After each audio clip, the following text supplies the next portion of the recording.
మనం కథలు మొదలుపెట్టాం. చాలా అంటే చాలా మంచి కార్యక్రమం అని నేను అనుకుంటున్నాను. రేపటి పిల్లల కోసం పిల్లలు రకరకాల వీడియోస్ చూస్తున్నారు. అనవసరమైన వీడియోస్ చూస్తున్నారు.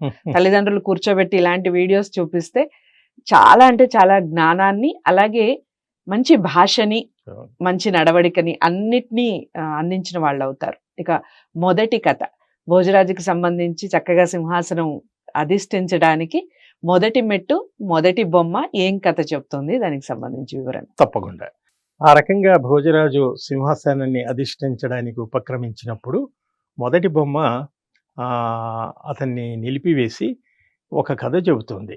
ఈ సింహాసనాన్ని అధిరోహించడానికి సరి అయిన అర్హత మీకుందో లేదో చూసుకోండి అని ఒక కథ చెప్తుంది. ఆ కథ ఏమిటంటే, పూర్వం నందిపురం అనేటువంటి ఒక రాజ్యం. ఆ రాజ్యంలో చంద్ర వర్ణుడు అనేటువంటి ఒక బ్రాహ్మణుడు ఉంటాడు. ఇప్పుడు ఈ కథలన్నీ కూడా కొన్ని వేల సంవత్సరాలకు పూర్వం రచించబడినటువంటి కథలు కాబట్టి ఆనాటి సమాజంలో ఉన్న కట్టుబాట్లు, ఆనాటి సమాజంలో ఉన్న రీతి రివాజులే మనకు కనబడతాయి. కాబట్టి ఇవాళ సమాజంతో మనం వాటిని చూడటం, విశ్లేషించి విమర్శించడం కుదరదు. అందుకని ఆ రోజు ఎక్కువగా చాతుర్వర్ణ వ్యవస్థ గురించే చెప్పారు. కాబట్టి అందులో చాతుర్వర్ణ వ్యవస్థను వాళ్ళు గొప్పగానే చెప్పారు. ఎవరిని కించపరిచి నీచపరిచి చెప్పలేదు. అందరూ ఒక సమాజంలో ఈ నలుగురు అవసరము అని చెప్పేసి మనకి ఆ వర్ణ వ్యవస్థ ఏర్పడింది. అలా మనకి ఆ నందిపురం అనేటువంటి రాజ్యంలో చంద్రవర్ణుడు అనేటువంటి ఒక బ్రాహ్మణుడు ఉంటాడు.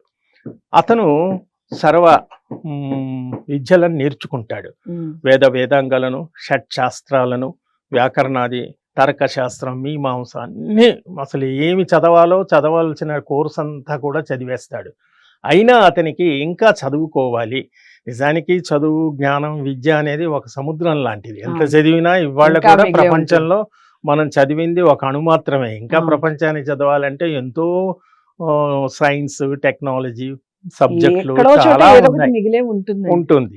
ఆ రకంగా అతనికి తృప్తి కలగదు. ఇంకా నేర్చుకోవాలి అని అతను ఏం చేస్తాడు, నాకు తెలియని విద్యలు నేర్పేటువంటి ఒక గొప్ప గురువు ఎవరైనా ఉన్నారా అని అతను మొత్తం దేశం అంతా తిరుగుతాడు. దేశమంతా పర్యటించి కొన్ని నెలల పాటు తిరిగి బాగా అలసిపోయి చివరికి ఎవ్వరూ సరి అయిన గురువు తనకి దొరకరు. ఎవరిని చూసినా తనలాగే నేర్చుకున్న వాళ్ళే తప్ప తనకంటే ఎక్కువ నేర్చుకున్న వాళ్ళు ఎవరు కనబడరని తిరిగి నిరాశతో ఇంటికి వెనక్కి వస్తూ ఉన్నప్పుడు అతను కూడా ఇలాగే ఇందాక మనం భోజరాజు కథలో చెప్పుకున్నట్టుగా అలసిపోయి దేశాటనం చేశాడు. ఆ రోజుల్లో ఇలాంటి వాహన సౌకర్యాలు ఇవన్నీ ఉండేవి కాదు కదా, కాలినడకనే వెళ్ళేవాళ్ళు మా సామాన్యులు. కాబట్టి అతను తిరిగి వస్తూ ఒక అడవిలో ఒక రావి చెట్టు కింద పడుకొని ఉంటాడు. బాగా అలసిపోయి నిద్రపోయి రావి చెట్టు కింద పడుకొని ఉంటాడు. తెల్లవారిన తర్వాత మధ్యాహ్నం వేళకి ఆ దగ్గరలో ఒక చిన్న జలాశయం, అంటే ఒక చెరువు, ఒక నీరు ఉన్నటువంటి వసతి ఉన్నటువంటి ఒక చెరువు కనబడుతుంది. అతను వెళ్ళి ఆ చెరువులో దిగి స్నానం అది చేసి అలసట పోగొట్టుకొని మంచినీళ్లు తాగి కాస్త విశ్రాంతి పొంది మళ్ళీ తిరిగి వచ్చి ఆ చెట్టు దగ్గర ఉంటాడు. సరిగ్గా మధ్యాహ్నం సమయంలో ఆ చెట్టు మీద ఒక బ్రహ్మరాక్షసి ఉంటుంది. బ్రహ్మరాక్షసి అంటే పేరుకు రాక్షసియే గాని వాళ్ళకి రకరకాల మాయా విద్యలు ఇవన్నీ వచ్చు. ఆ బ్రహ్మరాక్షసి రోజంతా రాక్షసి రూపంలో చెట్టు మీద ఉంటుంది. మధ్యాహ్నం కాగానే మానవ రూపంలో కిందికి వచ్చి ఆ జలాశయంలో స్నానం చేసి మళ్ళీ ఆ రాక్షసి అయినప్పటికీ కూడా ఆ విధులు అన్నీ, ఆ త్రికాల సంధ్యలు ఇవన్నీ ఆ రోజుల్లో ఆ అలవాట్లు ఉండే, ఆ సంప్రదాయం ఉండేది కదా, అలా అవన్నీ చేసేసి తిరిగి వచ్చి ఇతన్ని అడుగుతుంది, నువ్వెందుకు ఇక్కడికి వచ్చావు? ఇది చాలా భయంకరమైనటువంటి ప్రదేశం. ఇక్కడ మరి నేను ఇప్పుడు నీకు మానవుడిగానే కనబడుతున్నాను కానీ నేను నిజానికి ఒక బ్రహ్మరాక్షసిని. శాపవశాత్తు నేను ఇక్కడ వచ్చి ఈ చెట్టు మీద ఉన్నాను. కాబట్టి నువ్వు వెంటనే ఇక్కడి నుంచి వెళ్ళిపో అంటుంది. అంటే లేదు నేను వచ్చిన కారణం ఏమిటంటే నేను నేర్చుకున్న విద్యలో నాకు తృప్తినివ్వలేదు. ఇంతకంటే ఇంకా అనేక విద్యలు ఉన్నాయి ప్రపంచంలో. అవన్నీ తెలుసుకోవాలని వచ్చాను. అది ఎవరైనా చెప్పేవాళ్ళు గురువు కోసం వెతుకుతున్నాను. ఎవరు నాకు దొరకలేదు అని అంటే, అప్పుడు ఆ బ్రహ్మరాక్షసికి ఒక శాపం ఉంటుంది. ఆ శాపం ఏమిటంటే, ఇతను పూర్వజన్మలో బాగా విద్యావంతుడే. రాక్షసుడైనప్పుడు ఆ రోజుల్లో రాక్షసులు, దేవతలని ఇవన్నీ ఒక సెక్టార్స్, ఒక జాతులు లాంటివి. ఆ రోజుల్లో అతను బాగా విద్యలు నేర్చుకున్నాడు, బ్రహ్మ విద్య నేర్చుకున్నాడు, బాగా పండితుడు. అయితే అతనికి గర్వం ఉంది. అంటే ఇక్కడ మనం ఏం నేర్చుకోవాలంటే, ఎంత చదువుకున్నా గర్వం ఉండకూడదు అనేది నేర్చుకోవాలి. ఒక్కొక్క దాంట్లో ఒక్కొక్క చిన్న నీతి మనకు దొరుకుతుంది. అతను ఆ బ్రహ్మరాక్షసి పూర్వాశ్రమంలో బాగా విద్యావంతుడయ్యి అందరినీ హేళన చేసేవాడు. ఒకరోజు ఒక మునులు పండితుల గోష్ఠికి వెళ్ళి ఆ పండితులనంతా కూడా విమర్శిస్తూ మీకేమీ రాదు అన్నట్టుగా హేళన చేస్తూ ఆ విద్యా గర్వంతో, కొందరు బలగర్వంతో, కొందరు ధనగర్వంతో విర్రవీగుతుంటారు. ఇతను నేనే గొప్ప పండితుడినని ఆ పండిత సభలోకి వెళ్ళి వాళ్ళందరినీ కూడా అవమానించటం వల్ల అందులో ఒక యోగి, ఒక ఋషి, అతను చాలా కోపోద్రిక్తుడై, ఆ రోజుల్లో శాపాలు ఇవన్నీ చాలా సహజంగా మనకు ఈ కథల్లో కనబడతాయి. అతను వెంటనే నువ్వు బ్రహ్మరాక్షసి వైపొమ్మని చెప్పి శపిస్తాడు. అప్పుడు ఇతను పశ్చాత్తాపపడి మరి దీనికి ప్రాయశ్చిత్తం ఏమిటి అని అడుగుతాడు. అడిగితే నీ దగ్గరికి ఒక బ్రాహ్మణుడు వస్తాడు, ఒక వ్యక్తి వస్తాడు కొంతకాలం తర్వాత. అతను నిన్ను విద్య నేర్పమని అడుగుతాడు. అతనికి నువ్వు విద్య నేర్పినప్పుడు అప్పుడు నీ శాపం విమోచనం అవుతుంది అని చెప్తాడు. అప్పుడు సరే అని చెప్పేసి ఎవరైతే ఆ చంద్రవర్ణుడనే బ్రాహ్మణుడికి ఈ బ్రహ్మరాక్షసి గురువుగా ఉండి మరి నీకు నేను విద్య నేర్పుతాను, అయితే దానికి చాలా కఠినమైనటువంటి నియమాలు ఉంటాయి, నువ్వు పాటించాలి. ఏమిటా నియమాలు అంటే 6 నెలల పాటు అన్నం తినకూడదు, మంచినీళ్లు తాగకూడదు. తర్వాత ప్రతిరోజు నేను ఒక రాగి ఆకు పత్రం, రావి చెట్టు మీద కదా ఉన్నారు, అయితే ఆ పత్రం మీద నేను ప్రతిరోజు ఒక శ్లోకం రాస్తాను. అది నువ్వు బట్టి మర్నాడు నా దానికి అప్పగించాలి. అంటే ఒక హోంవర్క్ లాంటిది. అంటే ఆ బ్రాహ్మణుడు ఒప్పుకుంటాడు. అన్నము మరి 6 నెలలు అన్నం లేకుండా మనిషి ఉండగలడా? శరీరమే కదా, ఎంత మెదడు ఇవన్నీ కూడా ఉన్నా శరీరానికి కావలసిన ఆహారం ఉంటేనే అది పనిచేస్తుంది. అప్పుడు ఆహారం నీరు లేకుండా ఎలా ఉండగలను నేనంటే, అప్పుడు ఆ బ్రహ్మరాక్షసి ఒక ఔషధం తయారు చేస్తాడు. ఒక ఔషధం తయారు చేసి ఒక రసాయనం లాంటిది, ఇది తాగితే నీకు 6 నెలల వరకు ఆకలి దప్పులు ఉండవు, ఆకలి మర్చిపోతావు. తర్వాత నేను రాసినటువంటి ఆ పత్రాల మీద రాసిన శ్లోకాన్ని ప్రతిరోజు బట్టి 6 నెలల్లో నేను సంపూర్ణ విద్యావంతుణ్ణి చేస్తాను అని బ్రహ్మరాక్షసి మాటిస్తాడు. ఆ రకంగా అతను చాలా కఠోరమైన దీక్షతో ఆ బ్రహ్మరాక్షసి దగ్గర ఈ చంద్రవర్ణుడు అనేటువంటి బ్రాహ్మడు 6 నెలల పాటు అన్ని దీక్షతో నేర్చుకొని తిరిగి ఆ బ్రహ్మరాక్షసి శాప విమోచనమై అతను వెళ్ళిపోతాడు.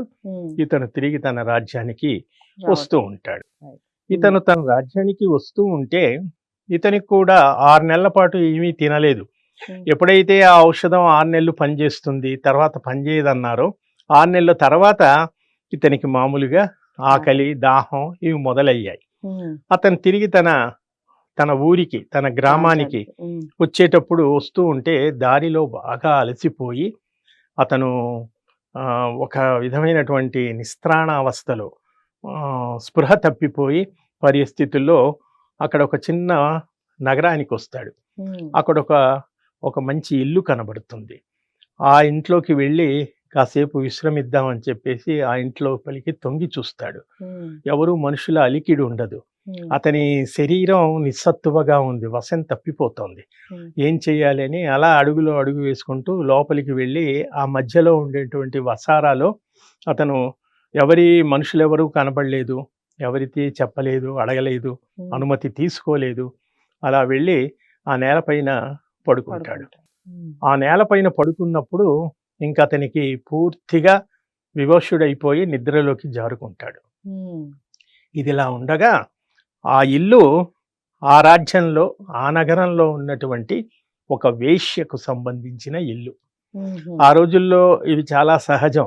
రాజ్యాలలో వేశ్యలు, వేశ్యావృత్తి, ఈ ఈ చాతుర్వర్ణాలు ఇవన్నీ కూడా మామూలుగా ఆ రాజ్య వ్యవస్థలో ఇవన్నీ ఆ రోజుల్లో ఉండేవి.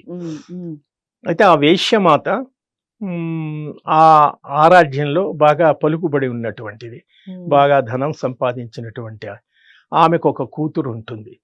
ఆ కూతురు పేరు అలంకారవతి, ఆ అమ్మాయి పేరు. ఆ పురాన్ని కన్యాకుబ్జపురం అని అంటారు. ఈ చంద్రవర్ణుడు ఏ నగరానికి వచ్చాడో దాని పేరు కన్యాకుబ్జపురం. ఆ అమ్మాయి పేరు అలంకారవతి. అయితే ఈమె తన పూర్వీకుల వేశ్యవృత్తిని ఏవగించుకొని అసహించుకొని తాను ధర్మబద్ధంగా భక్తి మార్గంలో నడిచి ఒక నీతివంతుణ్ణి పెళ్లి చేసుకొని ఒక గృహిణిగా జీవితంలో స్థిరపడాలి అని అనుకుంటుంది. అలా ఆ తల్లి కూతుళ్ళిద్దరూ అలా వచ్చి ఆ ఇంట్లో నుంచి బయటకు వచ్చి వసార్లో పడుకున్న ఇతన్ని చూసి ఎవరితను, ఎలా ఉన్నాడు, ఎందుకు వచ్చాడు, అది ఇది అని అనుకుంటారు. అయితే అతను చాలా అందగాడు, వయసులో ఉన్నాడు. ఈ అలంకారవతి అతని మీద మనసు పడుతుంది. ఇతను నాకు తగిన భర్త, ఎందుకంటే నేను ఒక ఇంటి ఇల్లాలును కావాలనుకుంటున్నాను ఈ వృత్తి మానేసి, కాబట్టి ఇతన్ని నేను పెళ్లి చేసుకోవాలి అని మనసులో గట్టిగా అనుకుంటుంది. కానీ తల్లికి అలా ఉండదు. తల్లికి డబ్బు సంపాదన కాబట్టి వాళ్ళ స్వభావాలు రెండు కూడా వైరుధ్యంగా ఉంటాయి. ఈ నేపథ్యంలో మరి అతను ఎంతకీ నిద్ర లేవట్లేదు. అందరూ తట్టి లేపుతున్నా మెలకు రావట్లేదు. అసలు అతను జీవించి ఉన్నాడా మరణించాడా అని చెప్పి ఆ ఊళ్ళో ఉన్నటువంటి ఒక వైద్యుణ్ణి పిలుస్తారు. ఇక్కడ కూడా మనకి ఈ కథలన్నీ ఒక ఎన్సైక్లోపీడియా లాంటివి, ఒక విజ్ఞాన సర్వస్వం లాంటివి. ఇందులో మనకి ఆచార వ్యవహారాలు కనబడతాయి, వాళ్ళు వేసుకునేటువంటి ఆహార విహారాలు కనబడతాయి, ఎలాంటి దుస్తులు ధరించేవారు, ఎలాంటి వంటలు చేసుకునేవాళ్ళు, ఆ రోజు వైద్య వృత్తి ఎలా ఉంది, ఈ అన్ని వృత్తులకు సంబంధించినవి కనబడతాయి. ఆ ఊర్లో ఒక గొప్ప వైద్యుడు ఉంటాడు, ఇప్పుడు మనం డాక్టర్ అంటాం. ఆ వైద్యుడు వచ్చి అతని నాడి చూసి, ఇతని ప్రాణం ఉంది కానీ ఇతను చాలా కాలంగా ఆహారం స్వీకరించకపోవటం వల్ల ఇలా నిస్సత్తువగా పడి ఉన్నాడు. ఇతనికి ఒక 40 రోజులు అన్నాన్ని బాగా మెత్తగా చేసి దానిలో ఒక చూర్ణం కలిపి అది ఒంటికి మర్దన చెయ్యాలి అని చెప్పి ఏదో చికిత్స చెప్పి వెళ్ళిపోతాడు. అది ఈ అలంకారవతి ఆ వేశ్య కూతురు తన దగ్గర, వాళ్ళు బాగా సంపన్నులు కదా, ఇంట్లో మంది మార్బలం, దాసదాసి జనం చాలా మంది ఉంటారు. వాళ్ళతోని 40 రోజులు అతని దగ్గర కూర్చొని సపర్యలు చేసి సేవ చేస్తుంది. చివరికి అక్కడ ఒక మాట చెప్తారు, ఆహారం మనం కడుపులోకి తీసుకోలేదు కదా 6 నెలలు, ఆ అన్నం యొక్క ఒంటికి రాయటం వల్ల అందులో ఉన్న సారం చర్మం ద్వారా శరీరంలోకి వెళ్ళి శరీరంలో సత్తువ వస్తుంది అని అదొక మెడిసిన్ కి సంబంధించినటువంటి విషయం కూడా మనకు అందులో చెప్తారు. ఆ రకంగా అతను 40 రోజుల తర్వాత అతను మామూలు మనిషి అవుతాడు, స్పృహలోకి వస్తాడు, లేచి కూర్చుంటాడు. అప్పుడు నేను ఇంకంతా తెలుసుకుంటాడు, తను ఎక్కడున్నాను ఏమిటి, వాళ్ళు పరిచయం అవుతారు. అంతా అయిన తర్వాత సరే తిరిగి చాలా సంతోషం, నన్ను మళ్ళీ మీరు ఆశ్రయం ఇచ్చారు, బ్రతికించారు, మీకు ఎలా రుణం తీర్చుకోవాలి, నేను నా ఇంటికి వెళ్ళిపోతానంటాడు. అప్పుడు ఈ అలంకారవతి లేదు, నేను నిన్ను ప్రేమించాను, మానసికంగా నేను నీకు మనసిచ్చాను, కాబట్టి నువ్వు నన్ను వివాహం ఆడాలి అని అంటుంది. అతను ఇది ధర్మ విరుద్ధం అని అంటాడు. అంటే ఆ రోజుల్లో ఈ కులాలు జాతులు ఇవి ఉండేవి కదండి, చాతుర్వర్ణ వ్యవస్థ, బ్రాహ్మణ క్షత్రియ వైశ్య శూద్ర. కాబట్టి అతను పెళ్లి చేసుకోవడానికి నిరాకరిస్తాడు. అది ఎలా కుదురుతుంది, కుదరదు, నేను చేసుకోను అంటాడు. లేదు నువ్వు చేసుకోకపోతే నేను ఆత్మహత్య చేసుకుంటాను, నేను మానసికంగా నేను నీకు భార్యనైపోయాను, కాబట్టి నువ్వు నన్ను చేసుకోవాల్సిందే అంటుంది. లేదు అని ఇద్దరు కొంతకాలం తగులాడి ఆ తల్లి ఎవరు చెప్పినా వినకుండా చివరికి ఈ ధర్మ సంకటాన్ని రాజుగారి దగ్గరికి వెళ్ళి మనం తీర్పు కోరుదామని చెప్పేసి వాళ్ళు అక్కడికి వెళ్తారు. ఉమ్, ఆ కన్యా కుబ్జ పురాన్ని పరిపాలించేటువంటి రాజు పేరు మహేంద్రవర్మ. ఉమ్, ఆ మహేంద్రవర్మ అనేటువంటి రాజుకి చిత్రలేఖ అని ఒక కూతురు ఉంటుంది. ఇవన్నీ చాలా తమాషాగా ఉంటాయి. ఒకప్పుడు ఇవి మనకు సినిమాల్లో కూడా వచ్చాయి. ఆ రోజుల్లో విఠలాచార్య సినిమాలు ఇవన్నీ అవునవును. కూడా మనకి అలా ఇందులో నుంచే కథలు తీసుకుని వాళ్ళు అప్పట్లో సినిమాలు చేసేవారు. తీశారు. ఉమ్, ఉమ్, ఇప్పుడు ఆ జానర్ లేదనుకోండి, అది ఉమ్, ఇప్పుడంతా ట్రెండ్ వేరు. ఉమ్, అయితే అక్కడ ఆ రాజు దగ్గరికి వెళ్తారు. వెళ్ళి ఈ వేశ్య అతను వాళ్ళంతా ఆ పరివారం అంతా వెళ్ళి, మహారాజా నేను ఇతన్ని మనస్ఫూర్తిగా ప్రేమించాను, ఉమ్, అతను నన్ను పెళ్లి చేసుకోని అంటున్నాడు, ఉమ్, మరి మీరే చెప్పాలి, నేను మానసికంగా అతని భార్యని అయిపోయాను అంటాడు. అప్పుడు అతను వాళ్ళ దగ్గర జ్యుడిషియరీ అంటామే, జడ్జ్, ఉమ్, కోర్టు, న్యాయమూర్తులు వీళ్ళంతా ఉంటారు. ఆనాటి లా వేరు. ఉమ్, ఉమ్, వాళ్ళంతా కూర్చుని అవును కదా ఇది ధర్మ విరుద్ధం కదా, అతనేమో బ్రాహ్మణుడు నువ్వేమో మరి వేశ్యవృత్తికి చెందిన దానివి, ఎలా కుదురుతుంది, ఇది కుదరదు అని వాళ్ళంతా కూడా చర్చోపచర్చలు చేసి దీనికి ఏమిటి పరిష్కారం, ఆమెమో ఆత్మాహుతి చేసుకుంటుందంటుంది, ఉమ్, అతనేమో ఇష్టపడటం లేదు అని, ఈ ధర్మ సంకటానికి ఒక పరిహారం ఏమిటి అని ఆలోచించినప్పుడు ధర్మశాస్త్రంలో ఏముందట, ఆ మ్, ఆ స్త్రీని పెళ్లి చేసుకోవాలి అంటే ఆ నిమ్న వర్గానికి చెందినటువంటి స్త్రీని పెళ్లి చేసుకోవాలంటే ఆ 4 చాతుర్వర్ణాలకు సంబంధించిన కన్యలను వివాహం. నలుగురిని ఒకేసారి పెళ్లి చేసుకోవాలి అనేటువంటి ఉమ్, ఒక ధర్మ ఇది ఉంది అని చెప్పి శాస్త్రంలో వాళ్ళు చెప్పారు. ఉమ్, ఎప్పుడైతే ఈ చంద్రవర్ణుడు ఆ అలంకారవతితో ఆ సభలోకి వచ్చినప్పుడు అక్కడ వాళ్ళ యొక్క మానసిక చిత్తవృత్తిని, సైకాలజీని భలే చెప్తారండి.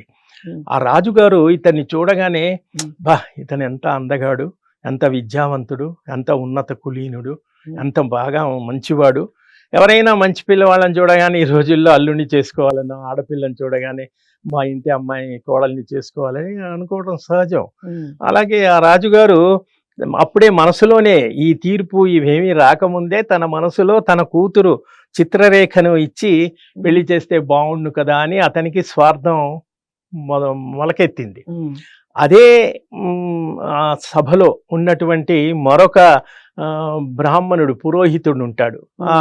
మామూలుగా పురోహితుడు, సైన్యాధిపతి, మంత్రి ఇలా అందరూ ఉంటారు కదా. ఉమ్, ఇప్పుడు మనకి పోలీస్ ఆఫీసరు వీళ్ళు ఉన్నట్టుగా ఐఏఎస్ ఆఫీసర్. అక్కడ ఆ పురోహితుడు, అతని పేరు గుణశర్మ. ఉమ్, ఆ పురోహితునికి కళ్యాణి అనే ఒక కూతురు ఉంటుంది. అతనేమనుకుంటాట, అయ్యో ఇతను చాలా బాగున్నాడు, మంచి సంబంధం కుదిరితే గనక మా అమ్మాయినిచ్చి పెళ్లి చేయొచ్చని అతను అనుకుంటాట. అదే సభలో సోమశేఖరుడు అనేటువంటి ఒక వైశ్యుడు ఉంటాడు. వైశ్యులు అంటే ఆ రోజుల్లో వ్యాపారవేత్తలు, ఇప్పుడు మనం ఇండస్ట్రియలిస్ట్ అంటున్నామే, అంటే ఈ రోజుల్లో వాటి కులాలు అవి లేవనుకోండి, ఆ రోజుల్లో ఇప్పుడు అందరూ అన్ని చేస్తున్నాం, ఆ రోజుల్లో అవి కొన్ని పరిమితంగా ఉండేవి. అతను వైశ్యుడికి, అతనికి కోమలాంగి అని ఒక కూతురు ఉంది. ఈ ముగ్గురు 3 వాళ్ళకి అమ్మాయి కూతుర్లు ఉన్నారు. ఈ 3 కూడా 3 వర్ణాలకు చెందినటువంటి వారు. ఇక్కడ ఆ కథలో ఉన్న టెక్నిక్ అన్నమాట. మహేంద్రవర్మ క్షత్రియుడు, ఆ దేశానికి రాజు. ఆయన కూతురు చిత్రరేఖ క్షత్రియ కన్య. గుణశర్మ పురోహితుడు, బ్రాహ్మణుడు, ఆయన కూతురు కళ్యాణి బ్రాహ్మణ వనిత. ఆ తర్వాత సోమశేఖరుడు వైశ్యుడు, ఆయన కూతురు కోమలాంగి వైశ్య స్త్రీ. అంటే బ్రాహ్మణ, క్షత్రియ, వైశ్య. ఇప్పుడు మనం అసలు కథకొస్తే ఈ అలంకారవతి ఉంది కాబట్టి నలుగురికి సరిపోయిందని అలా చెప్పి ఆ కథను అలా చేసి ఈ నలుగురినిచ్చి వివాహం చేస్తారు. ఈ నలుగురిని వివాహం చేసుకుని, ఆ రోజుల్లో బహుభార్యత్వం ఉండేదండి, ఈ రోజుల్లో మనకి అది లేదు. అందుకనే కథలు ఆనాటివి చదివినప్పుడు ఆ దృష్టితోనే మనం వాటిని చూడాలి, ఇవాళకి అన్వయం చేయకూడదు. కాబట్టి అలా నలుగురిని వివాహం చేసుకొని చంద్రవర్ణుడు మహేంద్రవర్మ అనంతరం అతను చనిపోయిన తర్వాత ఆ రాజ్యానికి గొప్ప రాజయ్యి, గొప్ప సంపదలతో, సిరి సంపదలతో రాజ్యాన్ని చాలా అద్భుతంగా పరిపాలిస్తూ ప్రజాసేవ చేస్తున్నటువంటి ఘట్టం ఈ కథతో ముగుస్తుంది. తర్వాత ఈ నలుగురు అమ్మాయిలకు సంతానం కలుగుతుంది. అందులో మొట్టమొదట ఆ మహేంద్రవర్మ కూతురైనటువంటి ఆ చిత్రరేఖకు విక్రమార్కుడు జన్మిస్తాడు. Right. ఇక్కడ నుంచి విక్రమార్క చరిత్ర మనం చరిత్ర మొదలవుతుంది. మొదలవుతుంది. బట్టి విక్రమార్క అంటే ఇదే. Yeah. ఇక రెండవది బ్రాహ్మణ స్త్రీకి వరరుచి అనే మరొక కొడుకు పుడతాడు. Mm. ఎవరు? ఈ చంద్రవర్ణుడికి. Mm. ఇక మూడవది వైశ్య స్త్రీ ఉంది కదా, భార్య ఉంది కదా, అవును. ఆమెకు భట్టి అనేటువంటి కుమారుడు పుడతాడు. Mm. ఇక చివరిలో ఈ వేశ్య ఉంది కదా, ఈ వేశ్యకు భర్తృహని అని కుమారుడు పుడతాడు. Mm. అంటే ఇప్పుడు ఏమిటి? 4 భార్యలకు 4 కుమారులు పుట్టారు. Mm. ఆ రాజ్యంలో మొట్టమొదట విక్రమార్కుడు, వరరుచి, భట్టి, భర్తృహరి. మాత్రం. ఈ భర్తృహరి ఒక పెద్ద కవి. మనకు భర్తృహరి సుభాషితాలని ఉంటాయి. అవును. అతను చాలా మేధావి, సంపన్నుడు. Mm. అంటే ఏమిటి ఇక్కడ?